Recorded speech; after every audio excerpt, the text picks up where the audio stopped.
Entonces podemos empezar. En la pantalla, Cristian, en la pantalla debes estar viendo legislación laboral, el salario. Sí, unas diapositivas. Unas diapositivas.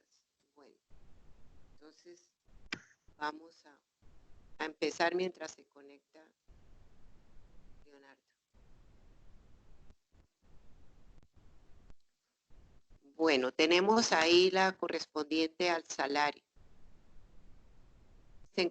Este tema se encuentra consagrado en el artículo 127 del Código Sustantivo del Trabajo y se considera que es la contraprestación económica que recibe el trabajador por la prestación de sus servicios al empleador.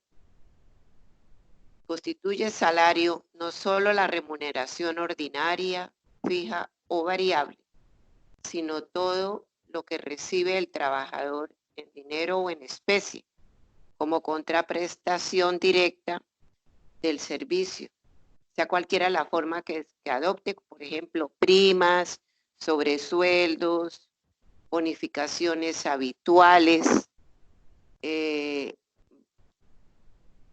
el valor del trabajo suplementario o del trabajo en días de descanso obligatorio, porcentajes sobre viáticos y comisiones. Realmente es constituye salario todas las sumas en términos generales que habitualmente recibe el trabajador. Esa es la diferencia.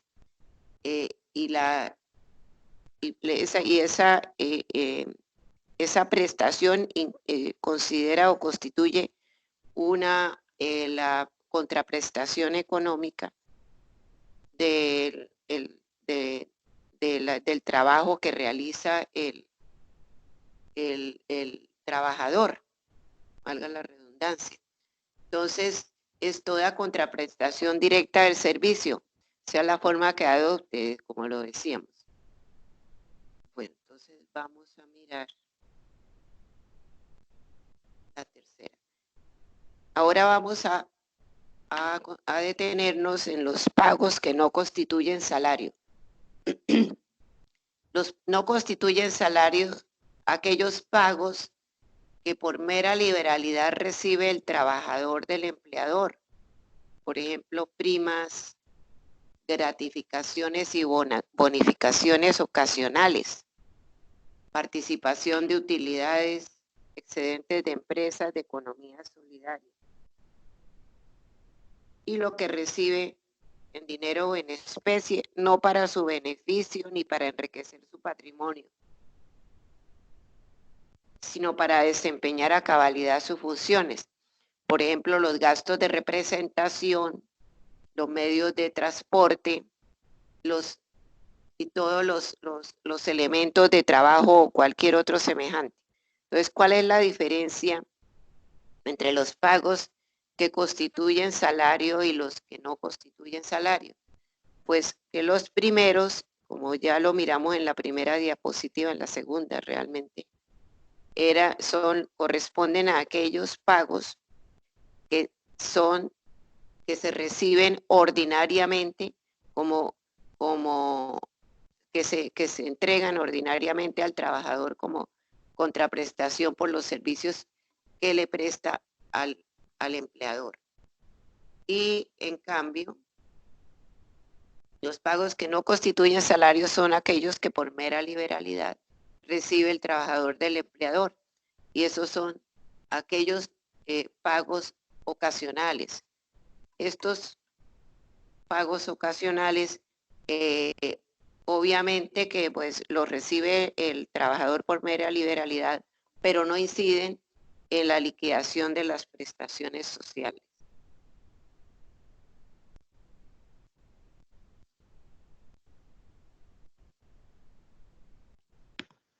Profe, me escribió Leonardo, me dice que es que está en una videoconferencia en la empresa. Ah, ya. Es que por eso no ha podido conectar. Ah, bueno. Bueno, de pronto alcanza a conectarse más tarde. Sí, vamos a ver que él me está escribiendo. Ah, bueno. Bueno, profe. Gracias.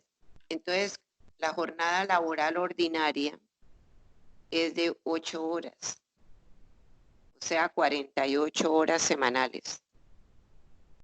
¿Y cómo se liquida un trabajador, por ejemplo, que gane un salario mínimo? En el 2020, para el 2020, o sea, el año que corremos, se encuentra el salario, tenemos un salario mínimo mensual que se fijó por decreto porque, como recordamos, no hubo acuerdo con las centrales obreras, con los trabajadores en general, representados por ellos. Y ese salario mínimo mensual es de 877.803. Y el auxilio de transporte se fijó en 102.854 para un total de 980.657. Ese corresponde tanto al salario mensual como el auxilio de transporte. Vimos que el auxilio de transporte pues no constituye salario, salvo para efectos de calcular prestaciones.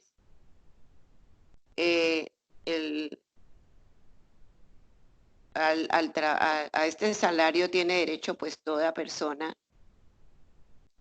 al auxilio de transporte tiene derecho toda persona que devengue hasta 2 salarios mínimos, sin tener en cuenta los pagos por horas extras, horas suplementarias.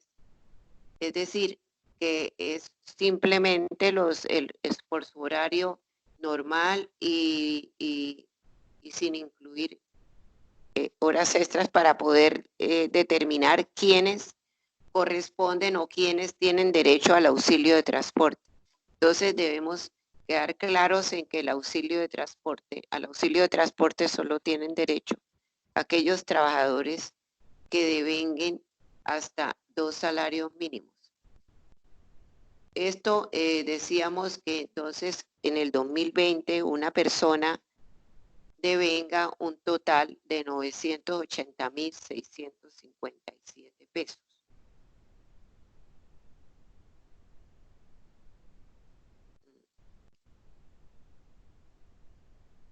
Un segundo que voy a ver. La diapositiva 4, sí, ya la vimos. Ahora tenemos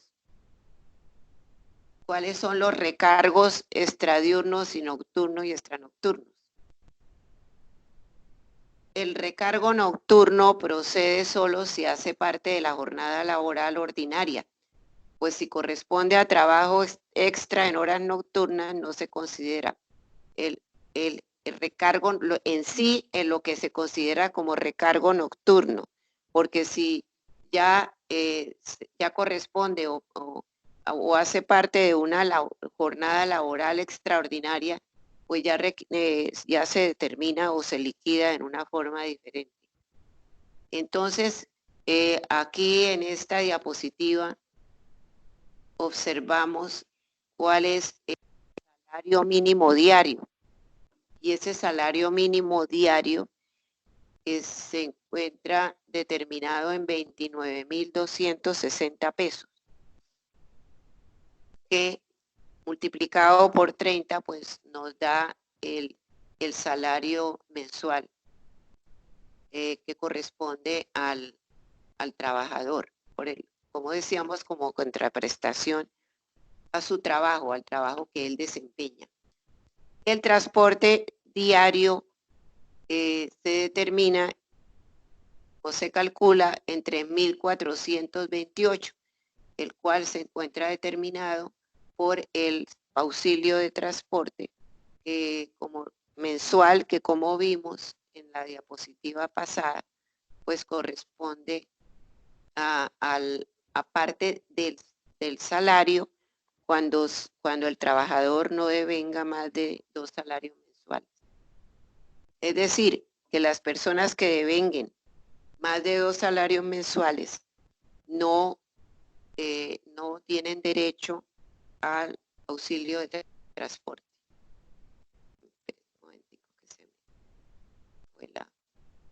Entonces regresamos a la diapositiva. Entonces, el salario mínimo diario más el transporte diario da un total de 32.688 pesos. Y para calcular la hora pues entonces es fácil.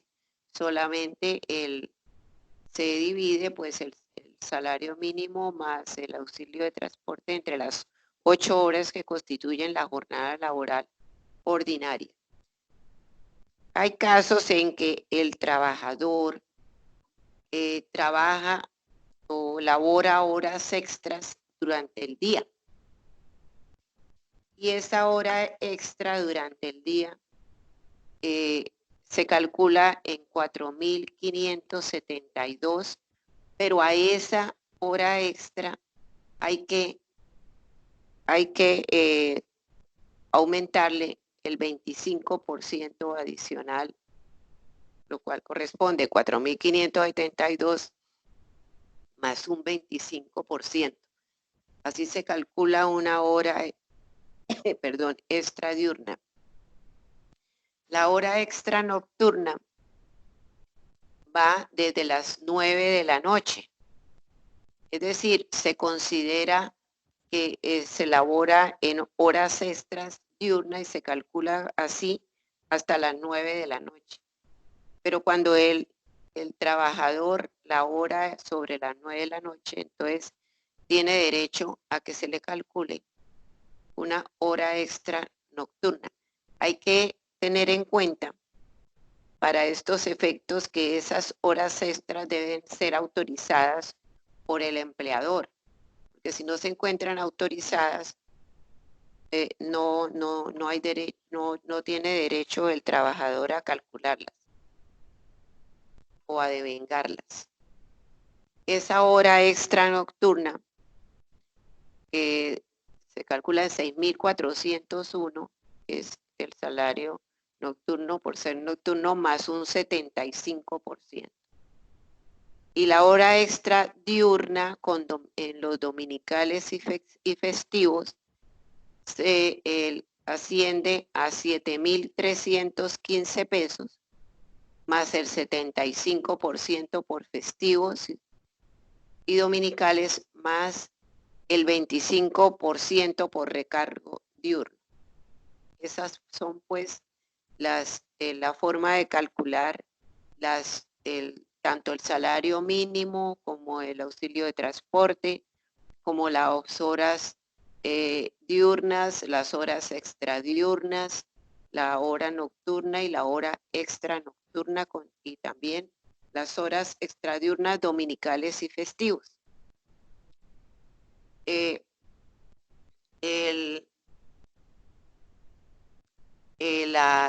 El trabajo diurno, decíamos, que se considera hasta las 9 de la noche.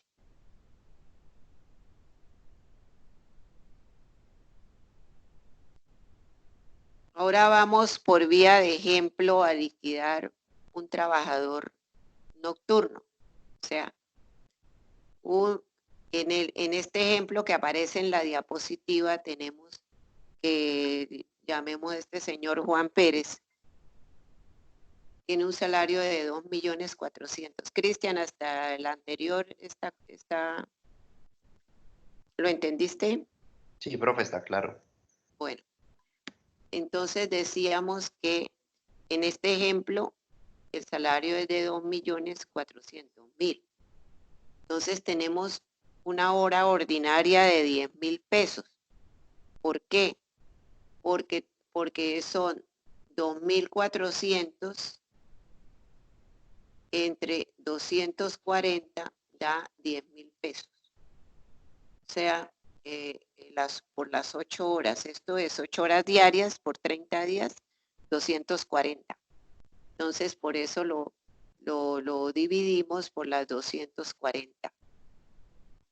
Y en el caso de este trabajador que es nocturno, tiene ya un recargo por el hecho de ser nocturno del 35%. O sea que la hora se eleva en un 35% adicional a los 10.000 pesos que era la hora ordinaria. Y eso nos da el valor total hora nocturna de 13.500 pesos. Pero si se trata de una jornada laboral, si él trabaja en jornada nocturna en forma ordinaria, pues este cálculo no es procedente, porque la hora laboral ordinaria ya se encuentra remunerada en el salario del trabajador. Y en consecuencia solo se debe pagar el recargo, esto es de 3.500. En este caso, este trabajador está laborando hasta las 10 de la noche.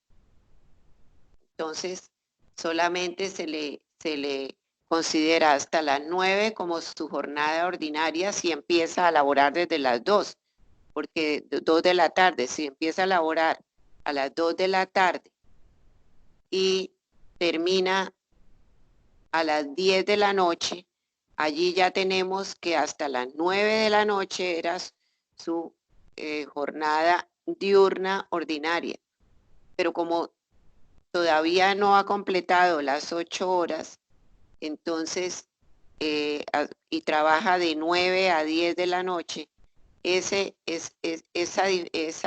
diferencia entre las 9 y las 10 hay que recargarla de todas maneras, así no haya cumplido las 8 horas, porque se refiere a un trabajo nocturno.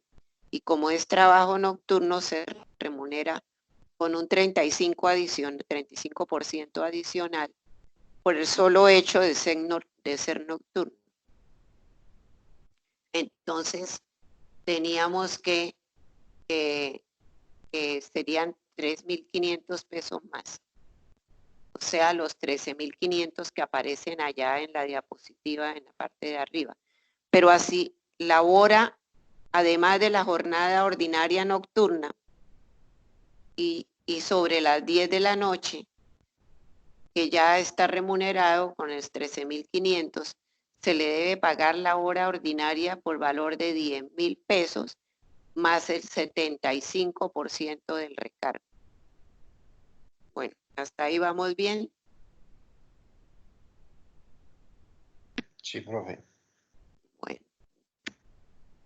Entonces, este es el ejemplo del trabajador que comienza de 2 a 10 de la noche, de 2 de la tarde a 10 de la noche.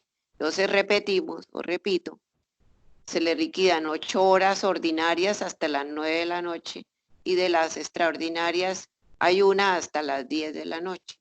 Esa ya corresponde o es necesario liquidarla con el 75% del recargo.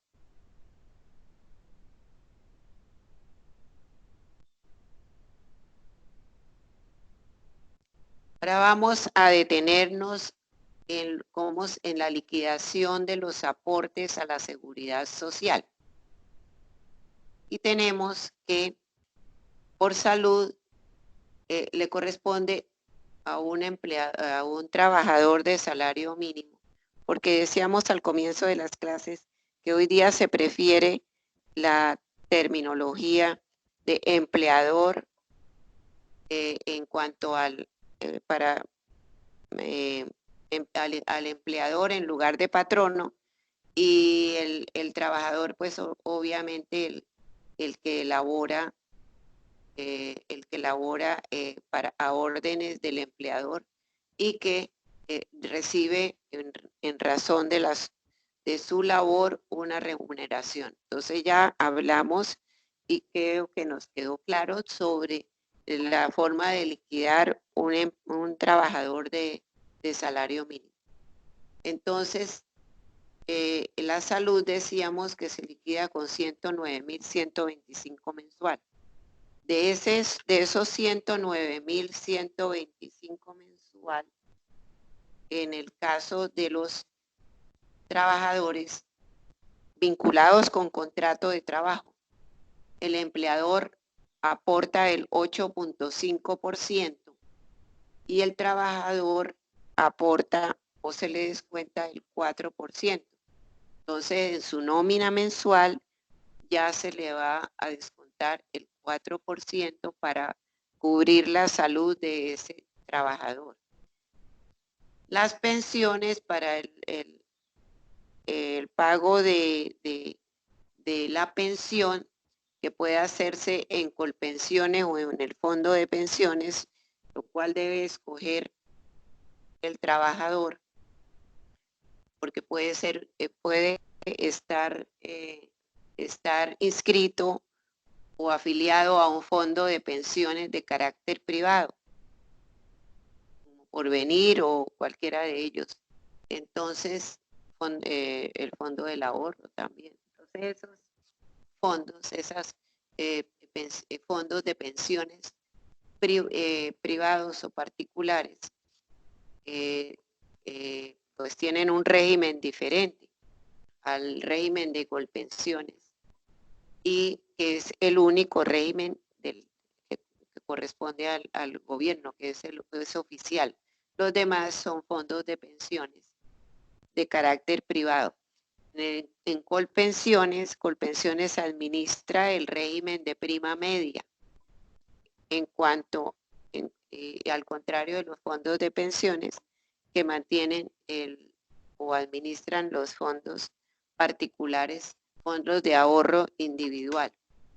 Entonces, la pensión se calcula, el aporte para pensión se calcula en 104.488, de los cuales el empleador aporta un 12% y el trabajador un 4%.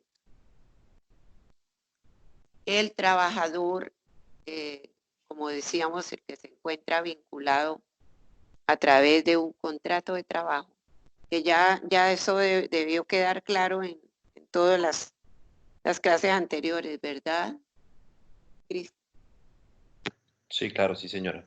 Decía entre el contrato de trabajo y un contrato de prestación de servicio. Entonces, Sí, obviamente, el contrato de trabajo pues es el que genera todo este tipo de prestaciones que estamos estudiando hoy. Entonces, continuamos. Ya tenemos salud, pensión, riesgos laborales. Los riesgos laborales se calculan en un 0.5%. Y estos también siguen pues la misma, la misma cuestión de en los privados, pues pueden ser cualquiera de las entidades autorizadas para ello por el gobierno o por la ley, y en los riesgos laborales lo administra Positiva, que es la entidad del Estado encargada de administrar los riesgos laborales.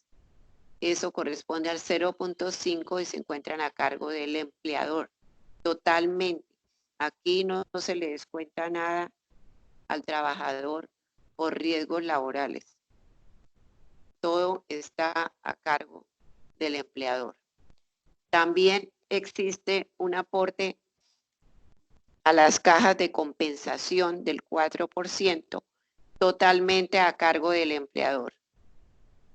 Entonces, decíamos que, y recapitulando, que se paga dentro de los aportes a la seguridad social de los trabajadores que devengan un salario mínimo, salud, pensión, riesgos laborales y cajas de compensación. Estos dos últimos, es decir, los riesgos laborales y las cajas de compensación, están totalmente a cargo del empleador. Entonces, lo único que se descuenta al trabajador es por salud y pensión, en un 4% por cada uno, porque los demás cargos corresponden al empleador totalmente. Anteriormente, antes del 2019, se pagaba SENA e ICBF para trabajadores, para los trabajadores, pero hoy en día ya no se pagan ni SENA ni aportes al ICBF para trabajadores que tengan un salario inferior a 10 salarios mínimos. ¿Eso qué quiere decir? Que eso A los trabajadores ya no les pueden descontar por los aportes al SENA ni al ICB. Entonces tenemos un total del 25% del salario que corresponde al empleador totalmente y 8% que se encuentra a cargo del trabajador y se le descuenta en la nómina. En la nómina del trabajador, allí en cada quincena, en las quincenas, el empleador pues escoge en cuál quincena hace los descuentos. Normalmente los hacen en la parte, en el comienzo o en el final, como quieran. Bueno, el empleador es el encargado de afiliar al trabajador para estos efectos de salud y de pensión. Entonces el empleador debe llenar los formularios con los datos que el trabajador suministra. Él elige la EPS y el fondo de pensiones, el mismo empleador. Allí normalmente, porque generalmente el empleador, cuando es un trabajador, un solo trabajador, pues no hay lío, no hay dificultad. Pero en empresas que ocupen 2 o más trabajadores permanentes, o incluso 5, o hasta nóminas que manejen nóminas muy grandes, pues realmente para no complicarse, el empleador escoge una EPS y una entidad para pagar allá los riesgos laborales, que son absolutamente las dos. Estos dos rubros son de que los asume exclusivamente el empleador. Y es obligación de una vez se trabe la relación laboral, es decir, el vínculo laboral entre empleador y trabajador, conforme lo vimos en las clases anteriores, pues en ese momento el empleador debe vincularlo tanto a salud como a pensión y como a riesgos laborales, porque nadie está exento, sobre todo en cuanto a riesgos laborales, de que el día que o en el momento mismo o a la hora de la vinculación sufra un hecho tan lamentable como es un riesgo laboral, que a veces pues puede ser muy leve. Ese riesgo laboral puede ocasionar de todas maneras algún deterioro en su salud que no necesariamente deja secuelas, pero cuando las deja, el empleador puede estar en problemas porque no lo había afiliado. Entonces le toca asumir los riesgos laborales, todas las consecuencias que se deriven de un accidente de trabajo. Porque enfermedad laboral, pues realmente en su inicio, pues es muy difícil porque la mayoría de las veces, pues el empleador hace o le señala al trabajador el sitio donde va a hacerse su examen de ingreso para asegurarse de que no venga con alguna enfermedad, una enfermedad preexistente. Eso es bueno tanto para el trabajador como para el empleador. Por el trabajador porque le queda muchísimo más fácil la prueba en el caso de que, y para ambos, en caso de que se presente a lo largo de durante la duración del vínculo laboral, se presente una enfermedad profesional, pues en esos casos, si ha realizado el examen médico de ingreso, pues para ambas partes queda muy sencilla la prueba de determinar cómo estaba de salud ese trabajador en el momento de iniciar labores.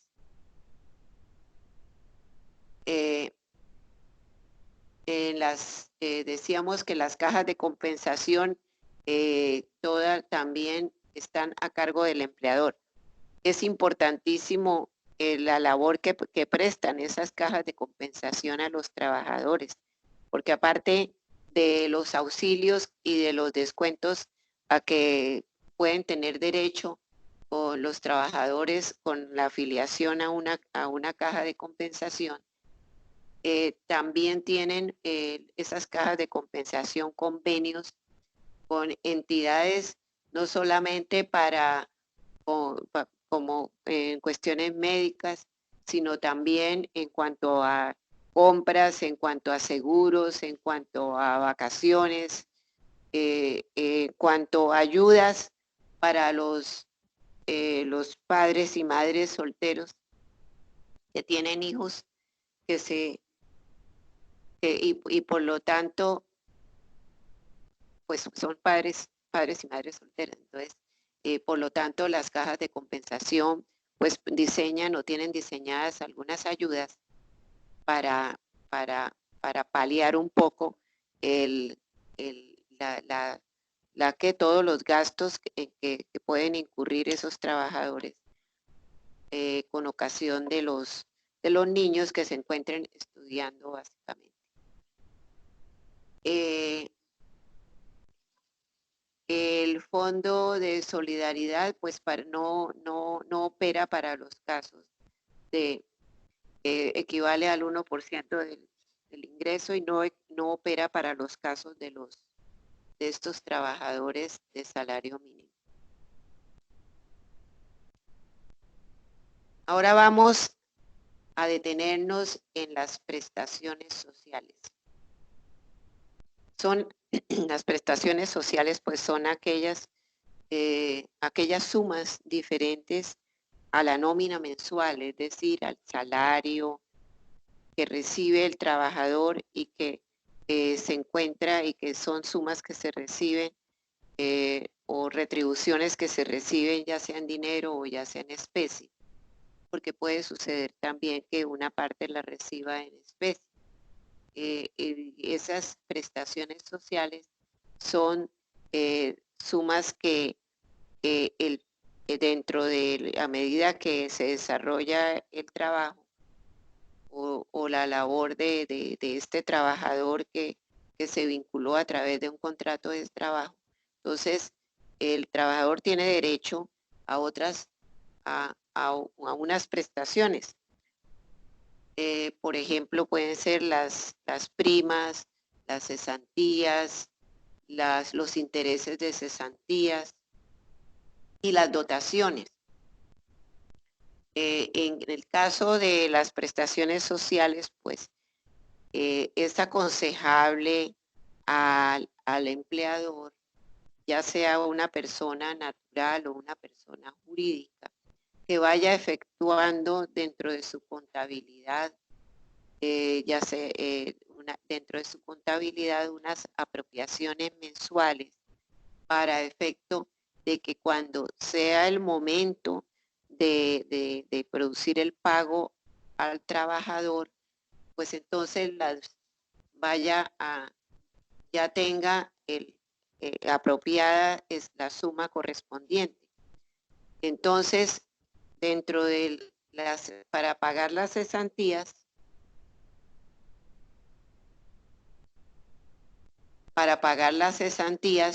que equivalen a 30 días de salario por cada año. Esa es la forma de liquidar las cesantías. El trabajador entonces gana el 30 días de salario por cada año y la provisión mensual es de 81.721 pesos. Esas cesantías se consignan el 14 de febrero de cada año en un fondo de cesantías. Y es obligación esa consignación, pero puede suceder que el trabajador se retire antes de febrero. Entonces, en ese caso, como todavía no se ha cumplido el plazo final para la consignación de esas cesantías, que es en febrero, entonces en esos casos el empleador puede liquidar la cesantía proporcional al trabajador y entregárselas en efectivo en el momento de la liquidación del contrato por finalización del mismo, ya sea o bien por la renuncia voluntaria o bien por un despido unilateral por parte del patrono, ya se considere en forma con justa causa o sin justa causa. De todas maneras, hay que liquidarle sus cesantías. Cuando es sin justa causa, pues aparte de eso, tendrá que pagar las indemnizaciones correspondientes.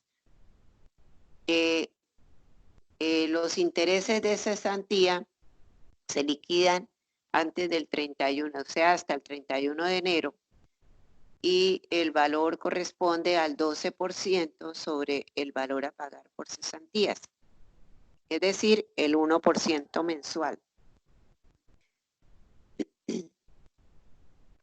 Es decir, que es el 1% mensual. Entonces, hasta ahí vamos bien. Sí, profe, bien. Vamos bien, ¿verdad? Sí, profe. Bueno, la prima se paga 2 veces al año. O sea, corresponde a 30 días como la cesantía. 30 días de salario por cada año, pero se divide. La mitad se paga el 30 de junio y la otra mitad el 20 de diciembre de cada año, a más tardar, pues.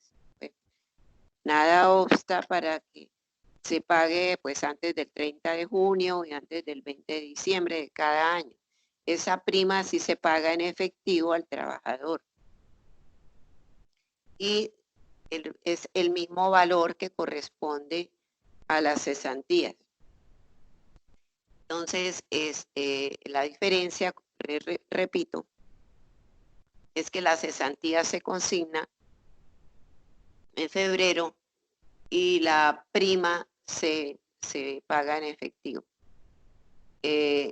Cuando no se elabora, ya sea porque el contrato de trabajo inició, digamos, después de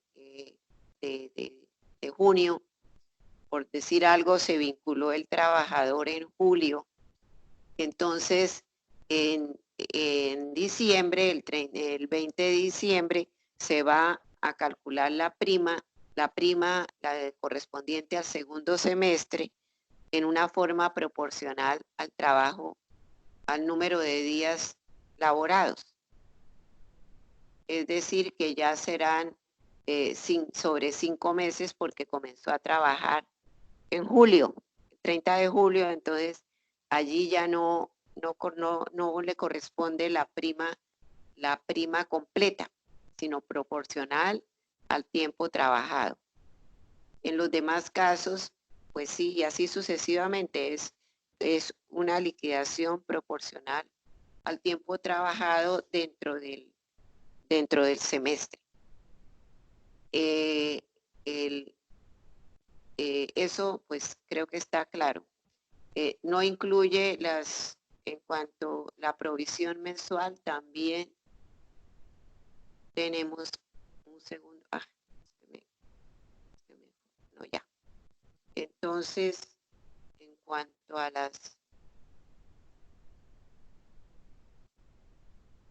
segundo. Bueno, la provisión mensual es de 36.575 y las dotaciones. Y también tenemos otra prestación social que son las dotaciones. Estas dotaciones deben darse y deben pagarse siempre en especie. Es decir, el trabajador la recibe 4 veces al año. Abril, junio, septiembre y diciembre. y no se le pueden pagar en dinero. Se le debe suministrar un vestido de labor, es decir, con el cual se realice, pueda desempeñar su trabajo en una forma cómoda y de acuerdo con el trabajo que desempeñe. Porque, por ejemplo, un trabajador que se desempeñe en las minas, bueno, ellos ganan mucho más de un salario mínimo, pero que tengan en cualquier empresa que requiera, por ejemplo, los que se encuentran laborando en servicios de aseo o de cualquier otra cosa que requieren un trabajo, un vestuario especial que lo proteja también. Cuando requiere una protección especial, eso se considera, por eso la ley habla de, eh, eh, de, de, ¿de qué? De vestido de labor. Y también tiene derecho a unos zapatos. Todo eso debe entrar dentro de las dotaciones, sin perjuicio de que aquellos trabajadores que requieren protección especial debe suministrárseles toda la seguridad, como los empleados que trabajan, los trabajadores de las empresas de energía eléctrica, los trabajadores de las minas requieren una protección, un vestuario acorde con su trabajo y que lo proteja, que le dé todos los elementos necesarios para su protección y su seguridad. De tal manera que si se presenta un accidente de trabajo, el empleador por lo menos tenga la seguridad de que no escatimó en darle hasta el último, el último vestuario y el último elemento de seguridad, arneses en el caso de los trabajadores que laboran en empresas de energía eléctrica, por ejemplo, los arneses y todo ese tipo de cosas y mascarillas, todo lo que se requiera para la seguridad del trabajador. Entonces, en el caso que estamos hablando, que es el trabajador de salario mínimo y en una empresa normal, porque en el caso de las, me voy a lo explicado en la diapositiva anterior en cuanto a la nómina o a la suma que recibe para pagar los riesgos laborales. Entonces, en esos casos, pues esos riesgos laborales se minimizan cuando por lo menos el trabajador tiene o se le ha suministrado todos los elementos necesarios para el riesgo. Estas dotaciones que se deben dar en especie y se debe dejar constancia, como todos los demás pagos, de que se le ha suministrado y el trabajador, o ya sea por planilla o en forma individual, que ha recibido todos los suministros correspondientes a las dotaciones.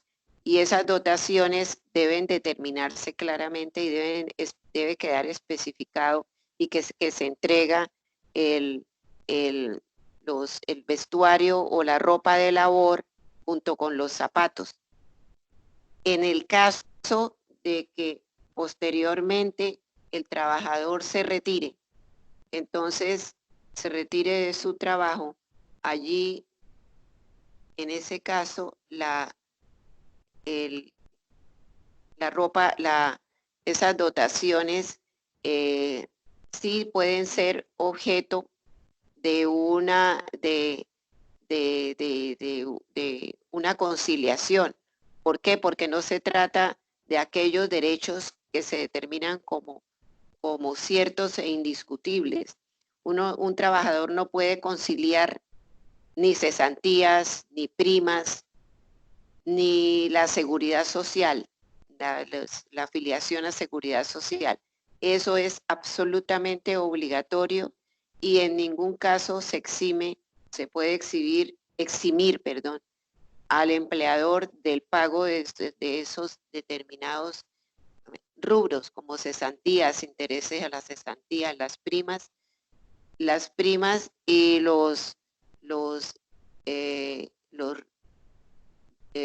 perdón, como los riesgos,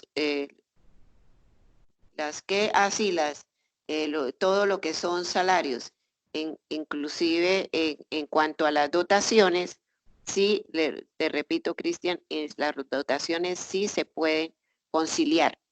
En una audiencia, por ejemplo, laboral, cuando el trabajador el trabajador inicie una demanda porque no quedó conforme con la liquidación, porque no se le pagó la totalidad de lo que él creía que se le debía, porque no se le consignaron las cesantías cuando se le debían consignar. Y ya vamos a ver más adelante que eso causa una de las indemnizaciones más graves dentro de las indemnizaciones contempladas en el Código Sustantivo del Trabajo, como son que tienen, en el caso de que no se consignen las cesantías, el empleador, si se las paga al trabajador y el trabajador demanda y el trabajador quiere volverlas a cobrar, las puede volver a cobrar y no, el empleador no puede en ningún momento escudarse o decir que, o mostrar un pago, así sea firmado por el trabajador, de que se le pagaron las cesantías en efectivo y no se le consignaron, a menos que haya una causa especial para ello, como cuando lo decíamos, el trabajador se retiró antes de que se cumpliera la fecha de la consignación. Entonces esas cesantías, ojo, es muy peligroso darle al trabajador o consignarle las cesantías o pagárselas en efectivo, así se considere o así el trabajador las reciba, porque en el momento en que se retire, el trabajador de pronto puede ser que un abogado lo aconseje, mire, aquí usted tiene derecho a un pago adicional y a una indemnización de un día de salario por cada año de demora. Un día de salario por cada día, o sea, cada día de demora ya se le cobra por no haberla consignado oportunamente. Entonces, eso, si esa consignación obedece está exenta de buena fe, pero ya se prueba en el juicio, pues entonces se puede producir esa condena. Bueno, entonces vamos con la diapositiva de los trabajadores independientes. Tenemos aquí, eso es simplemente algo que quería resaltar,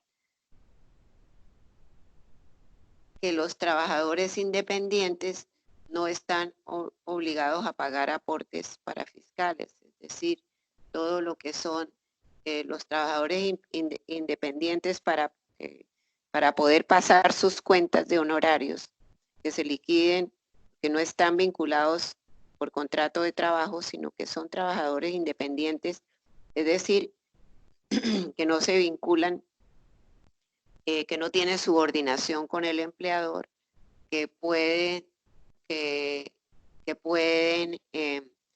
trabajar con otras empleadas, no tienen dedicación exclusiva, trabajan con sus propios medios. En fin, todos esos son trabajadores que sí están obligados a pagar la seguridad social, mas no están obligados a pagar los aportes para fiscales. Pagan solamente riesgos, las fondos de pensiones, la salud, pensiones y riesgos, porque esos trabajadores independientes les exigen para poderles pagar, para cancelarles sus honorarios, les exigen acreditar el pago de los aportes de conformidad y absolutamente de acuerdo, ni un peso menos.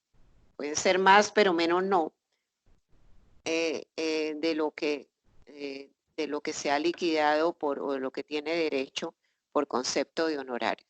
¿Tienes alguna pregunta? No, profe, todo está muy claro, gracias. Bueno, entonces,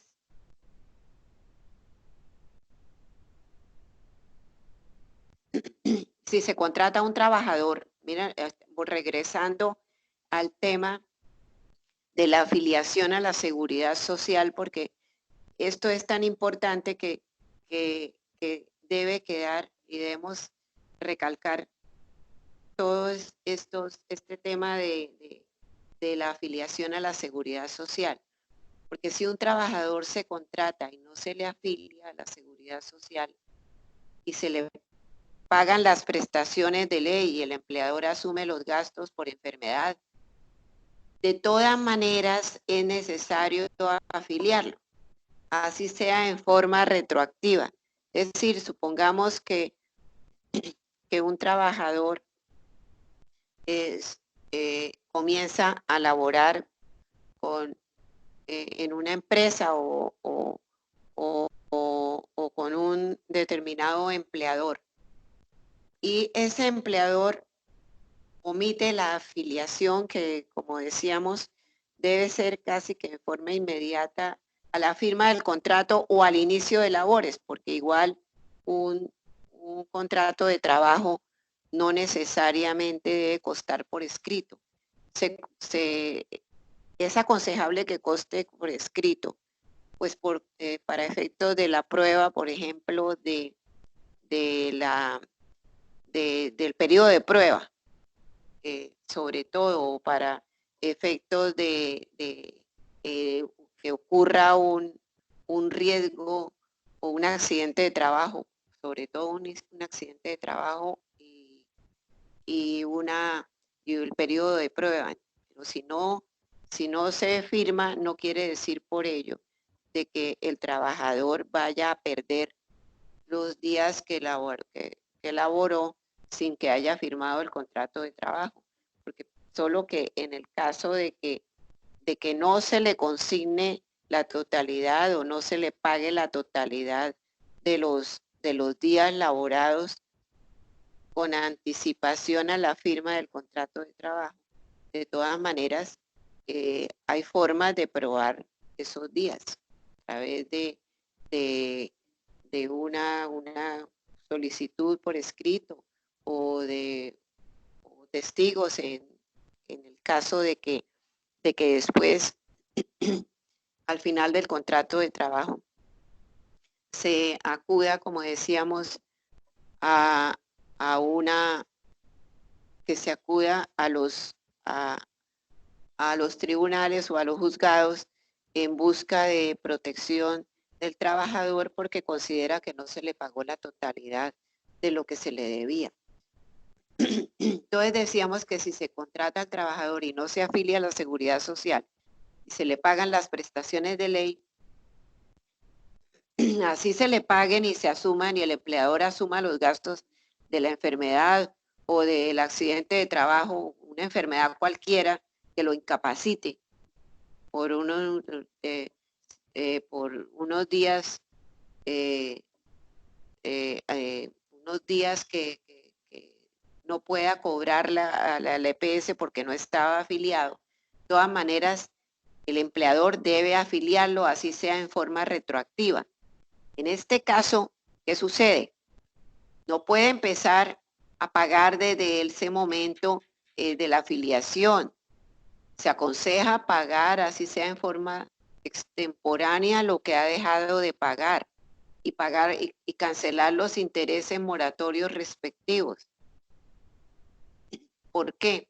Pues porque en el caso y en el evento posterior de alguna queja del trabajador o de una demanda del trabajador porque no quedó conforme. Entonces pueden salir a relucir todos estos problemas y el empleador pues puede verse abocado a, a pagar al sistema, porque es que hay que entender que las sumas que el empleador debe pagar no es exactamente al trabajador, porque hay gente que dice, ah, no, es que por ejemplo en el caso de la, de la salud, es que como eso sobre todo se ve en trabajadores, hoy en día ya no son informales, no se consideran informales porque todos los trabajadores tienen los mismos derechos. Por ejemplo, en el caso de un conductor, en el caso de una empleada del servicio doméstico, en el caso de una mayordomo de una finca, que ellos tienen todos más o menos el mismo régimen. Anteriormente tenían un régimen diferente y especial al resto de los trabajadores. La Corte Constitucional, mediante una jurisprudencia muy, a mí me parece que realmente eh, es muy justa, o ese por lo menos es el propósito de esa sentencia, que es justa con todos los trabajadores y concordante con la Constitución Nacional, porque las personas somos iguales ante la ley. Entonces, no había ningún sentido que, en considerar que esos trabajadores deberían ganar menos. Y, sin embargo, para efectos de esos mismos trabajadores, se les dejó abierta la posibilidad de un salario, perdón, de un horario diferente al del resto de los trabajadores, mientras se dé cumplimiento pues a las horas, al horario el horario semanal o el horario mensual.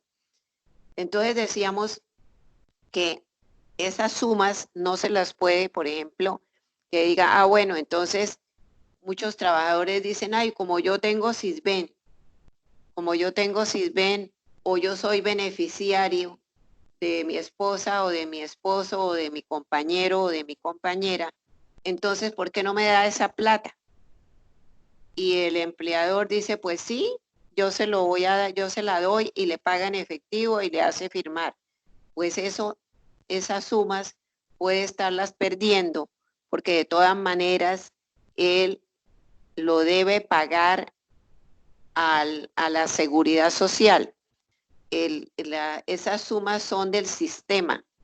Esos dineros no son del trabajador, son del sistema.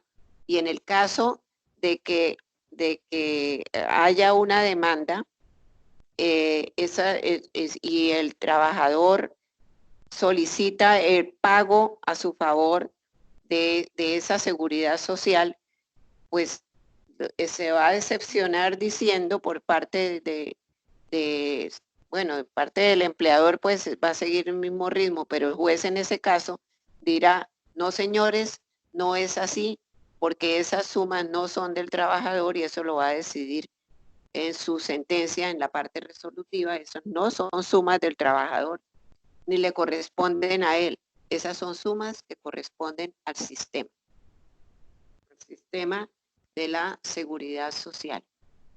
Entonces, esa parte queda clara, ¿verdad, Cristian? Sí, sí, señora. Bueno.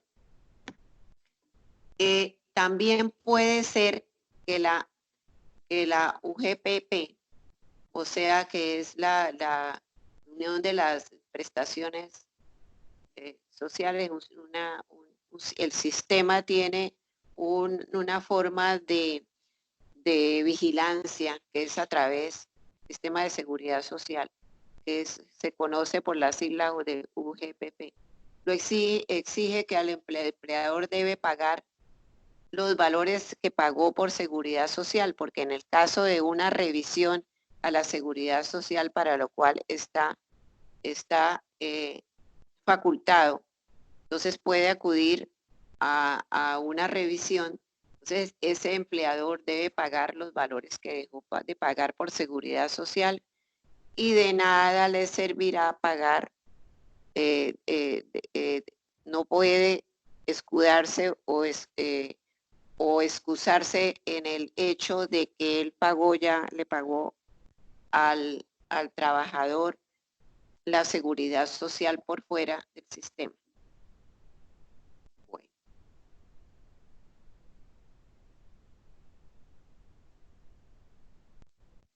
Regresando a los pagos laborales que no constituyen salario, porque decíamos que constituyen salario, pues todas las sumas que habitualmente se paguen, que se paguen al trabajador, aquellas sumas que corresponden a la retribución de todos los, de la labor que realiza el trabajador en ejercicio de su contrato de trabajo y de su vinculación laboral. En cambio, hay pagos que no constituyen salarios.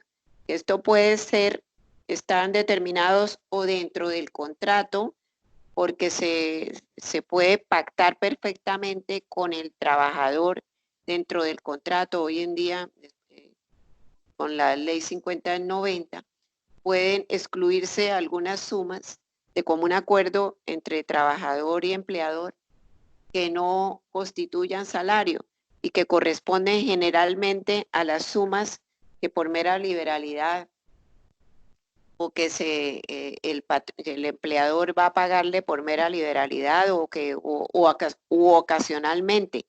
Por ejemplo, como decíamos al comienzo de estas diapositivas, en las primeras diapositivas, sumas que no se pagan habitualmente, sino que, por ejemplo, el empleador que está muy contento con el trabajo realizado, entonces al finalizar el año le da o por cualquier logro especial decide el empleador premiar, por así decirlo, al trabajador con una bonificación especial.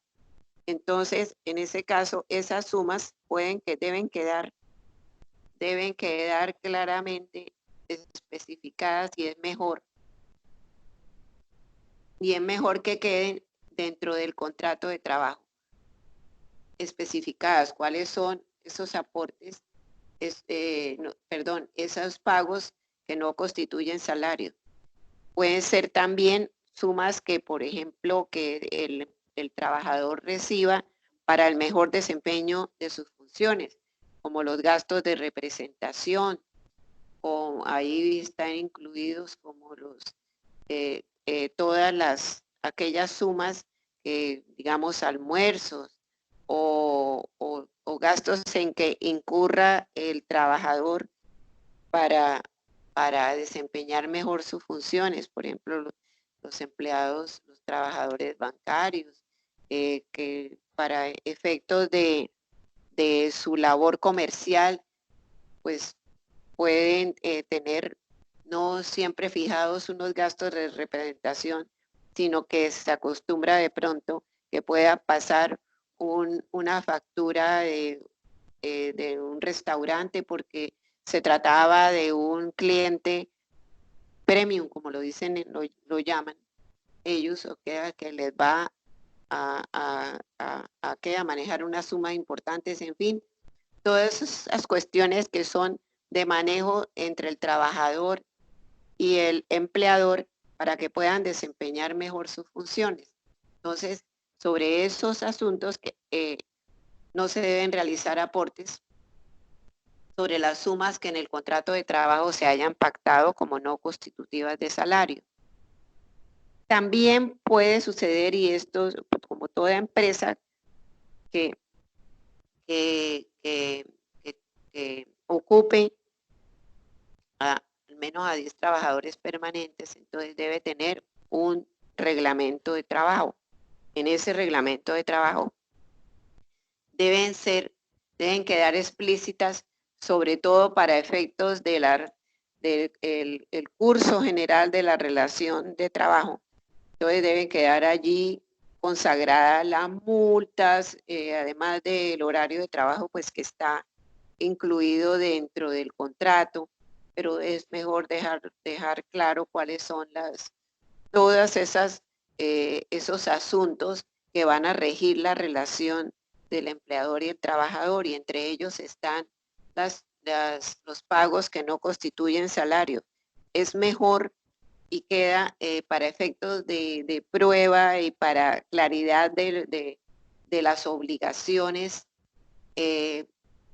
tanto de parte del empleador como de parte del trabajador. Es como una ruta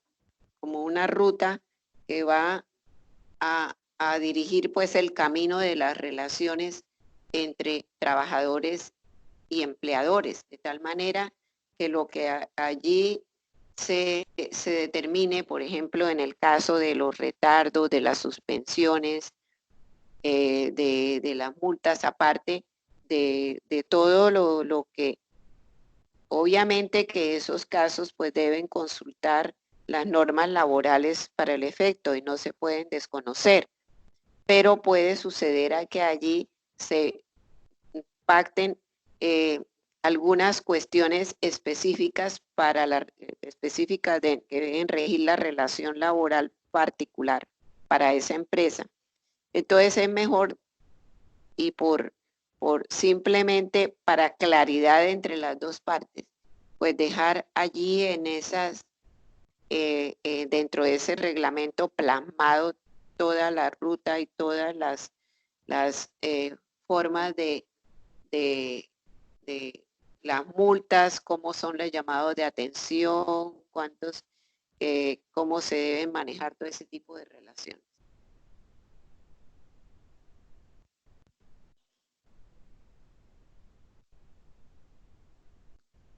¿Cómo se calculan las prestaciones?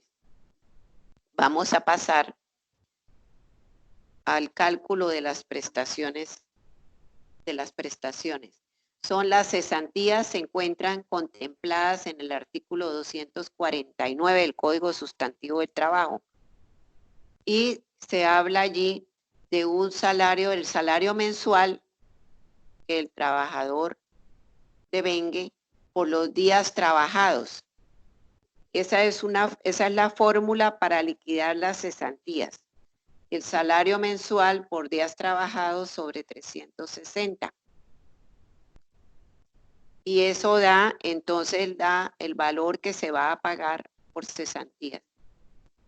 ¿Cuál es la fórmula para liquidar los intereses a las cesantías? Entonces, lo mismo, el valor de las cesantías, o sea, el valor que se pagó por cesantías o que salió o que resultó de aplicar la fórmula anterior para liquidar esas cesantías por los días trabajados por el 0.12%, 0.12 sobre 360. Eso equivale al 1% sobre el valor mensual sobre el valor de las cesantías. ¿Cómo se liquidan las vacaciones? Las vacaciones se encuentran contempladas en el artículo 306 del Código Sustantivo del Trabajo y corresponden al salario mensual por los días trabajados sobre 720. Es lo mismo que decir que es la mitad de las cesantías, solamente que en el caso de las vacaciones hay que tener en cuenta que no las vacaciones se liquidan, son por los días trabajados, pero el trabajador durante el disfrute de sus vacaciones no tiene derecho al pago del auxilio de transporte en aquellos casos en que los trabajadores tengan derecho a él.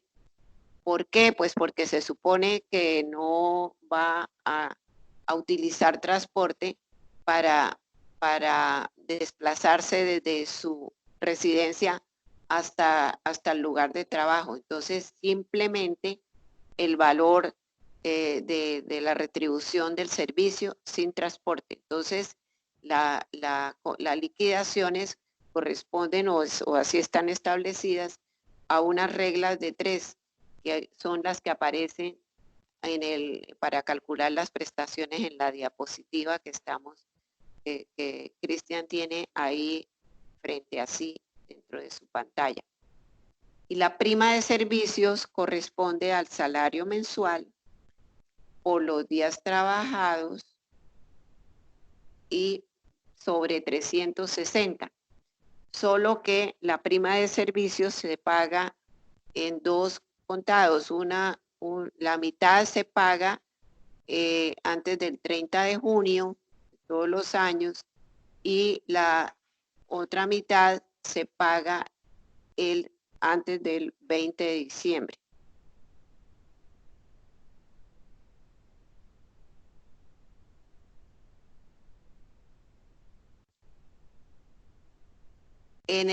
¿Cómo se determinan? Bueno, hasta ahí en cuanto a liquidaciones, ¿estamos correctos? Perfecto, profe. Indemnizaciones en el contrato a término fijo. En el caso de despido injustificado,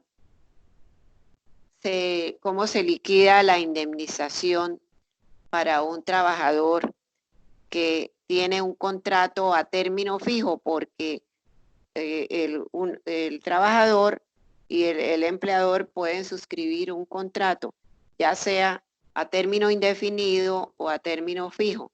El término indefinido pues puede ser verbal, pero el contrato a término fijo, la única forma de probarlo es mediante un escrito, así como para el caso de la prueba de la prueba, valga la redundancia, del periodo que se considera como periodo de prueba. En el caso de un despido injustificado, el empleador tiene que indemnizar al trabajador y el despido injustificado se da por las causas que contempla el Código Sustantivo del Trabajo y son taxativas, es decir, fuera de esas causales no existen otras diferentes. Una vez que se dé esa determinada causal para justificar el despido, entonces simplemente se le aplica, lo único es que hay que aplicarlas en debida forma, como lo veremos en clases posteriores, pero en caso de despido injustificado, entonces se debe pagar en el caso de contrato a término fijo el valor de los salarios que faltan para terminar el contrato. Es decir, que si se despide el trabajador forma injustificada, por decir algo, y no ha trabajado sino 6 meses, y el contrato a término fijo estaba por 1 año, entonces hay que pagarle los 6 meses que faltaban para terminar el contrato. Entonces, fíjense que en cambio, cuando se trata de un contrato a término indefinido, la indemnización se liquida en una forma diferente, como lo vamos a ver ahora, porque no tiene un término fijo de duración, entonces se liquida en forma distinta. ¿Cómo se liquida una indemnización? Ahí ya aparece otra diapositiva en este contrato a término indefinido. Para los trabajadores que devengan menos de 10 salarios mínimos, se le pagan 30 días por el primer año y 20 días por cada año siguiente o proporcional. en el caso proporcional, en el caso de que no alcance a cumplirse un año completo, subsiguiente a los 30 días del primer año. Que si se liquida, si por ejemplo se va a indemnizar un contrato a término indefinido y era a término indefinido, pero en el primer año se despide en forma, o sea, sin justa causa, entonces no hay que pagarle sino los 30 días iniciales. Pero si ya se trata de un trabajador que llevaba varios años en la empresa, entonces aparte de los 30 días que le corresponden por el primer año a título de indemnización, se le debe reconocer 20 días por cada año adicional o proporcional en el caso de que no se alcance a cumplir el año. Para trabajadores que devenguen más de 10 salarios mínimos, se le debe pagar 20 días por el primer año y 15 por cada uno de los años siguientes proporcional. O sea que la indemnización baja para aquellos trabajadores que devenguen más de 10 salarios mínimos. Se disminuye para el primer año en 15 días, en 20 días y 15 por cada uno de los años siguientes. Entonces, fíjense que hay diferencia y para el trabajador, pues, para el empleador es mejor de todas maneras desde el punto de vista de una posible indemnización, digámosle que el trabajador realmente no reúna, a pesar de que en la entrevista de trabajo o el empleador o la oficina encargada de hacer la selección se considere que pasó y que reunía las condiciones y el perfil para el cargo, puede suceder que ya en el momento del desempeño realmente no reúna las expectativas del empleador, o si es comercial no cumple metas, porque casi todos los trabajos hoy en día se rigen por metas que fijan los empleadores y que deben estar absolutamente claras y determinadas. Ojalá dentro del contrato de trabajo y, si no es posible, dentro de un reglamento de trabajo, si la empresa reúne las condiciones necesarias para hacerlo, para tener ese reglamento, o simplemente así no tenga los trabajadores requeridos, quiere el empleador o la empresa tener un reglamento de trabajo, pues bien lo puede hacer y determinar claramente todas aquellas condiciones que van a regir las relaciones entre empleador y trabajador. Entonces, decíamos que en el caso que para el empleador, desde el punto de vista del empleador, en el caso de que el trabajador, de que tenga dudas sobre que, por ejemplo, haya pasado el periodo de prueba, ya si pasó el periodo de prueba, ya el empleador puede más o menos hacerse la idea de que el trabajador es bueno y de que se desempeña muy bien en el cargo. En esos casos decíamos que el contrato de trabajo, para que pueda si no reúne las condiciones, pues ahí el empleador, si no ha firmado un contrato de trabajo escrito, puede estar en problemas porque no puede hacer uso del periodo de prueba para poder despedirlo o para poder terminar el contrato de trabajo sin liquidar la indemnización. En esos casos, pues es necesario que siga adelante. Entonces puede establecer las indemnizaciones y pagar las indemnizaciones, que no son automáticas, no son automáticas. Puede hacerlas perfectamente, puede pagar esa indemnización en el caso de que así lo considere. Por ejemplo, en los casos en que el empleador considera que sí, definitivamente él asume y dice, no, este señor no me sirve, realmente se me paraliza la empresa o voy a estar en problemas, de mejor busco otro trabajador, hago otra vinculación que me sirva más y digo, prefiero indemnizar a este trabajador y lo indemniza. Entonces, en esos casos, pues ya él lo asume en una forma voluntaria. Pero puede suceder que el empleador tenga una duda porque él está absolutamente convencido de que la vinculación fue mediante un contrato de prestación de servicios. Y resulta que por cualquier otra razón el contrato no se pudo tener en cuenta porque se prolongó en el tiempo o por cualquier otra razón. Entonces ese contrato de prestación de servicios se exigió, se fue haciendo más exigente y el trabajador de todas maneras se le exigía un mayor compromiso que terminó casi cumpliendo horario y casi con subordinación. Pero para el empleador realmente existía buena fe porque él estaba convencido por la razón que fuera de que estaba ante un contrato de prestación de servicios.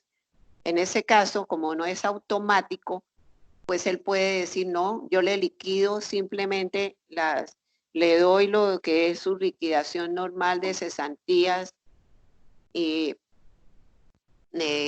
todas las sumas que deba pagarle al terminar el contrato de trabajo, las cesantías, las primas que se le deban todavía, los intereses que todavía se le deban, en fin, las vacaciones si todavía también se le deben, y siempre y cuando eso no hayan prescrito, que después vamos a hablar sobre la prescripción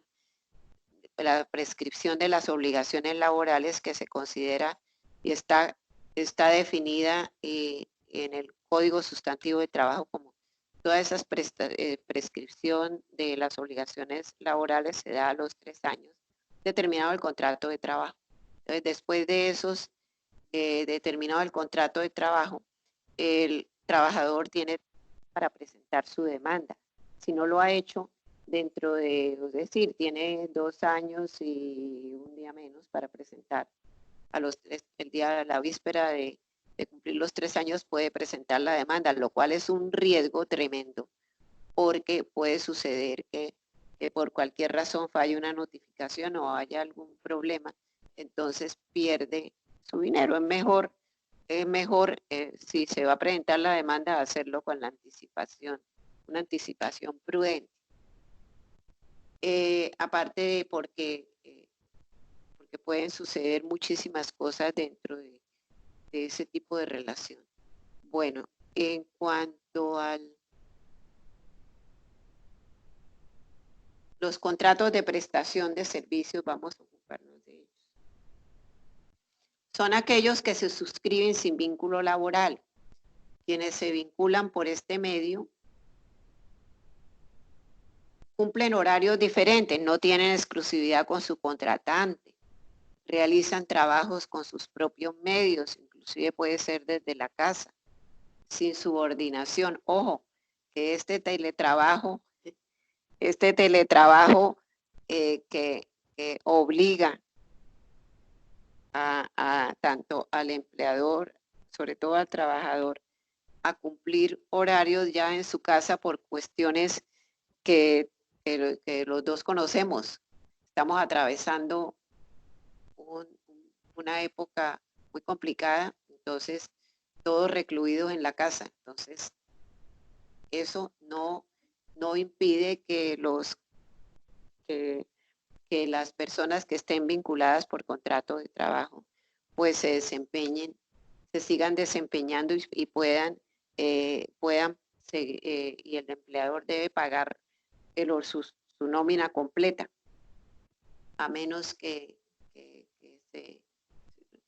se llegue a algún acuerdo en cuanto, obviamente, sí, en cuanto, por ejemplo, al transporte y otro tipo de cosas, pero no normal es que si el trabajador está en su casa y absolutamente dispuesto para el empleador y conectándose con el empleador a las horas que sea, en el caso, por ejemplo, de las personas que puedan desempeñar sus labores por este medio, pues en esos casos, pues tienen con las pruebas que sean necesarias, necesario aportar en el caso de que el empleador se las exija. Para el pago de su nómina, debe pagar su trabajo y reconocer su trabajo en la forma normal. Contra los que están vinculados por contrato de prestación de servicios son autónomos, aunque deban cumplir objetivos y entregas. El hecho de que un trabajador está vinculado por contrato de prestación de servicios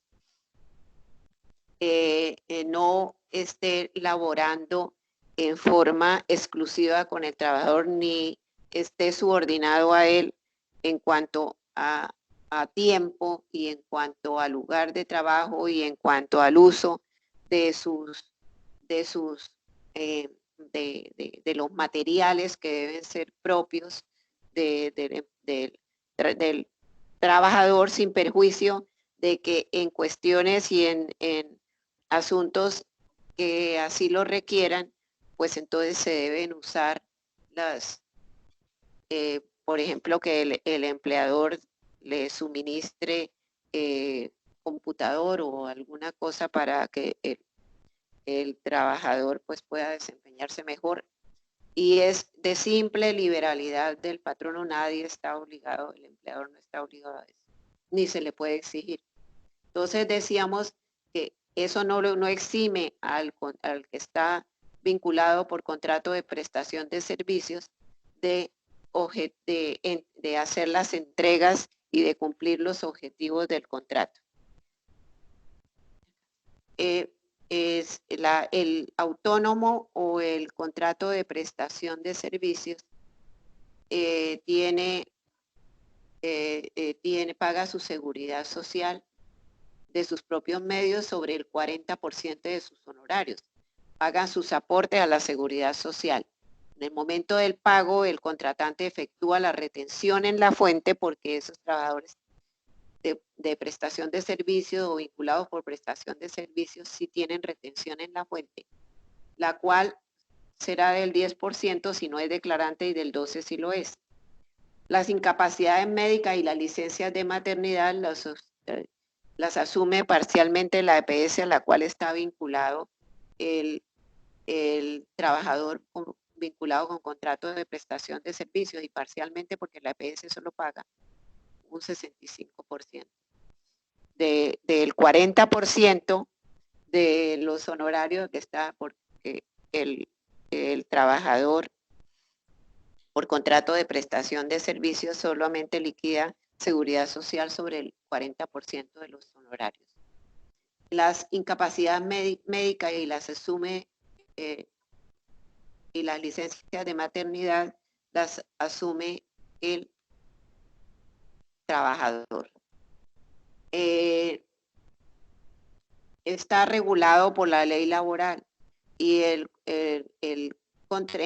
caso de que se realice ese contrato de prestación de servicios en fraude a la misma ley laboral, el contratista puede demandar el reconocimiento de un contrato de trabajo realidad y cobrar no solamente las prestaciones, sino todas aquellas sumas que le corresponderían de haberle pagado como si fuera un contrato normal con vínculo laboral. La prescripción de los derechos laborales, decíamos que es de 3 años desde que se produzca la terminación del contrato.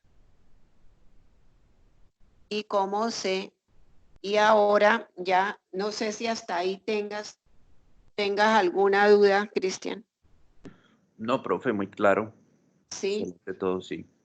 Bueno, entonces ahora aquí en la diapositiva que sigue, que debes tener enfrente, en la pantalla, señalé una actividad para entregarla el 8 de abril. Ya tenemos dos, ¿no? Para este periodo. ¿Sí? Sí, ya hemos entregado 2. Dos. Entonces, la primera es investigar este caso. Calcular el costo que representa mensualmente para el empleador un trabajador de salario mínimo. El costo mensual y el costo anual. ¿Está claro? Sí, señora. Bueno, y una segunda pregunta que dice, Juan Pérez se vincula a través de un contrato de trabajo el 8 de abril de 2019. Es decir, ya va a ser un año. Y renuncia voluntariamente el 30 de marzo del 2020. ¿Cómo se liquida? ¿Y qué debe hacer? Y el B, ¿qué debe hacer?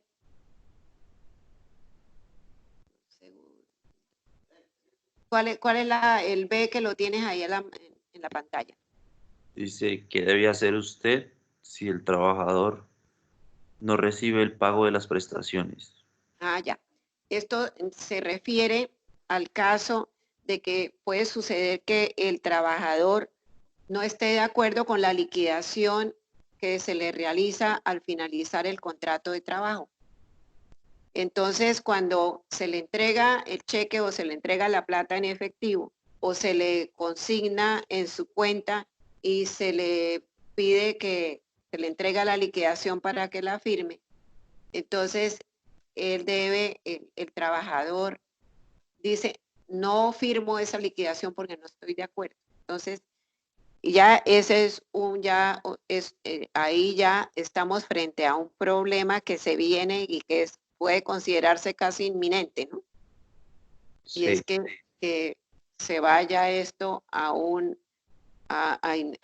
obtener las sumas que el trabajador considera que han debido pagársele, que no está totalmente de acuerdo con la liquidación.